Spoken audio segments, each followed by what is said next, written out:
제가 사과의 말씀을 드립니다. 먼저 박근혜 대통령께 죄송합니다.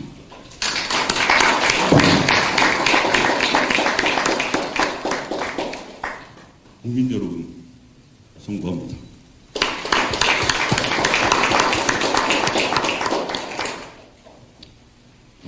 당분 이래 우리 대한민국의 그 종묘 사직과 또 대한민국 건국을 위해서 이룩하신 우리 건국의 영웅들, 그리고 그 6.25 전쟁을 통해서 피땀 흘려 지켜왔던 자유민주주의 수호체제를 하시는 수호공명들께 송구한 말씀을 드립니다.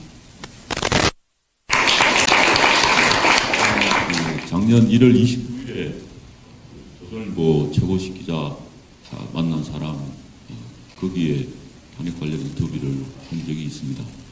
그때 그 기사에 대한 댓글이 한 200여 개 달렸었는데 그 부분을 이제 낱낱이 읽어서 우리 국민들은 어떻게 생각하느냐를 접하게 됐는데 그 대부분의 말씀이 만시지탄이라는 말씀을 하시고,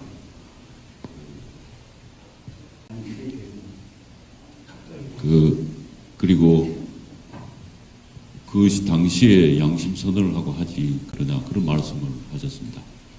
사실 법조인으로서 그것은 정도는 저는 아니라고 생각을 했습니다. 근데 제가 이 시점에서 다시 한번 생각해 본 건, 오늘 출범하기 전에 제가 당시에 공보관으로서 공직자로서 근무하면서 그 탄핵 사건과 관련해서 모든 이 사태의 연유가 되는 원인이라고 전부 평가를 하고 있습니다. 그런 관점에서 제가 오늘 말씀드리는 것은 주장이나 성토를 아니고 제 자신에 대한 그 참회와 반성의 말씀을 드리고자 합니다. 먼저 여러분들이 잘 아시겠지만 국회에서 탄핵 소추는 제기한 이유는, 자료는 최순실 등에 대한 공소장과 언론 기사가 그게 다였습니다. 그 공소장에는 한 구절, 대통령 박근혜와 공모하여 그 문구를 가지고 탄핵 소추를 했습니다. 국회의원 234분이 탄핵 소추를 동의하고 한 것이죠. 그런데 이제 헌법재판소 당시에 기존 노무현 대통령의 이 사건, 탄핵 사건에서도 사실은 국회 소추 이유가 부실했던 것이 사실이었습니다. 그래서 변호인단에서 다 청구인에서 이것은 각하를 해야 된다, 탄핵 소추 사유가 명확하지 않다고 이유가만 했습니다. 그런데 그 판례를 들어서 헌재에서는 이제 그걸 각하하지 않고 본안 심리로 들어갔습니다. 그래서 그 국면에서 제가 지금 생각을 돌이켜보니, 공소장, 그것도 본인에 대한 것도 아니고 공모하여라는 그 한 문구를 가지고 소추하는 것은 소추 사유에 합당하지 않다고 해서 마땅히 각하로 해서 국회에 돌려보냈어야 마땅하지 않느냐. 근데 그 국면에서 저는 공직자로서 제 역할을 수행을 했느냐라는 면에서는 역할을 못한 점에서 잘못을 반성을 합니다. 두 번째 문제로, 역시 이어서 헌법재판소법에 보면 탄핵 사유와 동일한 것에 대해서 형사재판의 대상이 되면 그 탄핵 심판 절차를 정지하도록 되어 있습니다. 그래서 그 본 재판을, 형사재판을 마치고 그것을 가지고 그것을 전제로 해서 탄핵 사유가 되느냐를 판단하도록 그렇게 되어 있습니다. 근데 당시에는 이것은 동일한 사유가 아니기 때문에 대통령 탄핵 대상인 박근혜 대통령이 기소된 것이 아니고 공범들이 기소된 사건이기 때문에, 본인 사건이 아니기 때문에 무슨 재판 절차를 정지하지 않고 본안 판단을 한다고 그런 판단을 했었습니다. 그런데 사실은 내실은 조금 전에 말씀드린 것처럼 공소장에도 박근혜 대통령 공모하여 그것에 의탁해서 탄핵 소추를 했지 않았습니까?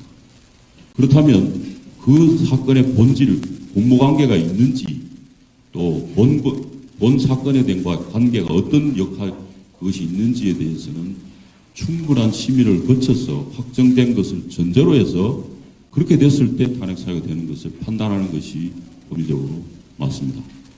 저는 지금도 그렇고 당시에도 그렇게 생각을 했습니다. 근데 결과적으로는 헌법재판소의 판단은 정지하지 않고 권한 판단으로 나아갔습니다. 근데 그 점에 있어서 제가 그렇게 생각을 하고 그렇게 했다고 하면 공직자로서 당시에 제가 공보관이었습니다. 그래서 많은 분들 재판관이나 소장님도 해서 만날 수 있는 위치에 있었고, 그런데 공직자로서 제가 그 제 역할을 했느냐라는 측면에서 깊이 반성의 말씀을 드립니다. 그리고 세 번째로는 그와 같은 마찬가지의 그 연장선상에서 그 본안 판단을 할 때 대부분의 청구인 대리인들은 그 최순실 등의 형사 재판 기록 또는 수사 기록을 그것을 가지고 중심으로 증거를 제출하고 증인 신문을 하고 재판을 주로 이루었습니다. 그런데 다른 증거는 박근혜 대통령이 직접 신문이나 그 관련된 자료나 이 부분에 대해서는 심리가 상대적으로 미미했고 형사사건 재판 그것을 중심으로 증거 판단을 이루어졌습니다. 더군다나 그 재판에서는 증거가 중심으로 이루어진다는 것은 실제 일어난 일보다 그 증거에 확인되는 증거를 재판을 기준으로 하는 것은 누구나 다 법조인이면 누구나 아는 상식에 속하는 겁니다. 그런데 증거를 채택하는 것이 형사재판이나 모든 재판에서는 중요합니다. 그런데 그 형사재판 수사 기록을 증거를 탄핵 재판에 쓸 수 있느냐 마느냐의 관점에서 중요한 부분인데 그 점에 있어서는 그 헌법재판소 재판부는 형사재판에 준한 것으로 본인이 동의하지 않으면 채택하는 그런 방식을 쓰지 않고 이것은 탄핵 재판이기 때문에 엄격한 형사 절차의 증거 법칙을 적용하지 않는다고 해서 그렇게 결정함으로 인해서 대부분의 그 최순실의 형사 재판 기록이나 증거를 그대로 이 탄핵 심판의 그 증거로 해서 사실 인정을 하게 되었습니다. 이것은 아까 말씀드린 것처럼 직접 그 재판을 정지를 해서 대통령이 직접 그 심리를 거기에 관여하고 증거를 형성된 것이라고 하면 그것을 받아들이는 것에 대해서는 문제가 없을 수도 있습니다만 전혀 관련 없고 공범들에 관한 그 사건 기록을 그대로 받아서 탄핵 재판의 증거로 활용을 한 결과가 되었습니다. 따라서 그 점에 있어서는 저는 다른 생각을 가지고 있었습니다. 그럼에도 불구하고 결론은 그것을 통해서 사실 인정이 되었습니다. 그 점에 대해서 정말 지금 생각을 돌이켜 생각해 보니까 마찬가지로 그 부분에 있어서 제가 공직자로서 제 역할을 수행하지 못한 부분에 대해서 깊이 반성하고 참여하며 죄송한 말씀을 올립니다. 그리고 탄핵 재판은 사실 제가 헌법 이론적으로 그 내각제의 불신임 제도가 아닙니다. 이게 명백한 본질적인 차이인데요. 대통령제는 국민이 직접 선출해서 신임을 받으면 임기 동안은 그게 보장이 되는 것입니다. 그래서 소신껏 일하게 하는 지금까지 우리 1987년 개정헌법 그 이전의 헌법에 대통령 근간으로 하는 그런 게 계속 헌정 70년이 계속 그렇게 이루어졌습니다. 초기에는 내각제를 가미한 것이 있었습니다. 그래서 내각제에는 탄핵 제도가 없습니다. 수상에 대해서. 불신임 제도가 있습니다. 뿐입니다. 정치적으로 하죠.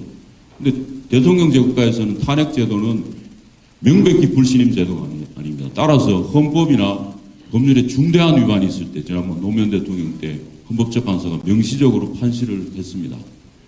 내란 외환죄나 중대한 뇌물이라든지 중요한 경우 국민이 신뢰를 해서 했는 그 신뢰를 명백히 그것도 중대한 위반을 하는 경우에 탄핵을 할 수 있게 되어 있습니다.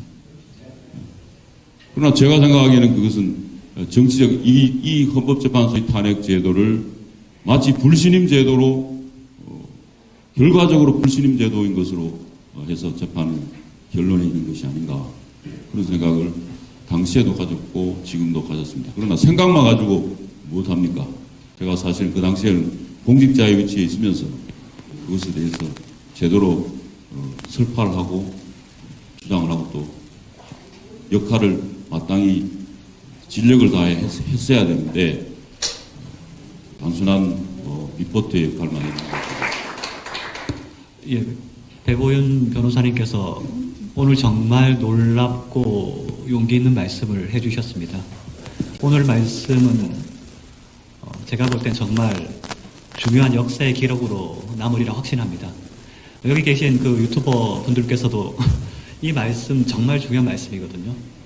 따로 편집하셔서 널리 좀 전파해 주시면 감사하겠습니다.